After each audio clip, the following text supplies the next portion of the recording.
Good evening, ladies and gentlemen. We are coming to you live from an undisclosed location to report on the latest successes of the XCOM Resistance. In one of our most recent covert options, we were running joint exercises with another Resistance faction called the Skirmishers, and naturally the only reason I'm talking about this is because it got ambushed.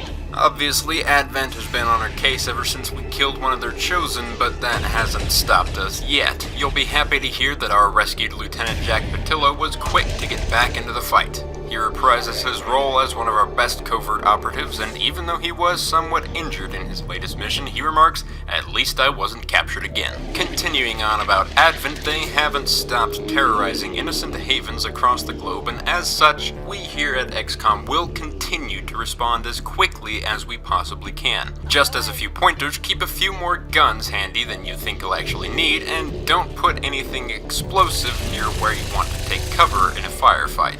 In an effort to finally put a stop to all this madness, we've begun forcibly interrogating Advent troops to gain more information as to the whereabouts of several objectives we're hoping will lead to the eventual demise of the Elders. Since all the Advent troops any of us have ever encountered all speak some horribly difficult to understand language that only seems to really consist of about 6 words, our lead scientist and chief engineer have designed a way to interrogate even the most stalwart Advent officer while at the same time transcend the language barrier between us. It's called a Skulljack, and just like everything else that comes out of Shen's lab, it's brutally effective and leaves the Advent officer we interrogate on a crumpled heap on the floor. But of course this wouldn't be XCOM if everything was sunshine and rainbows all the time. We are still fighting a long war, and we will always lose a few battles along the way.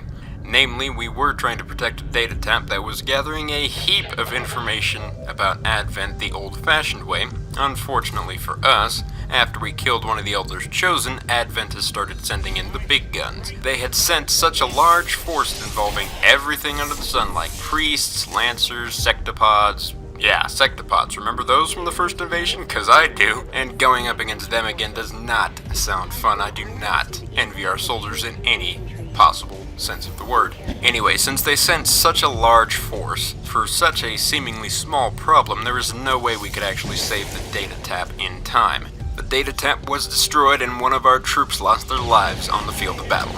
It's unfortunate we have to end this broadcast on such a sour note, but that's all we have to report for now. Until next time, this has been Mystic from the official XCOM Resistance Radio signing off.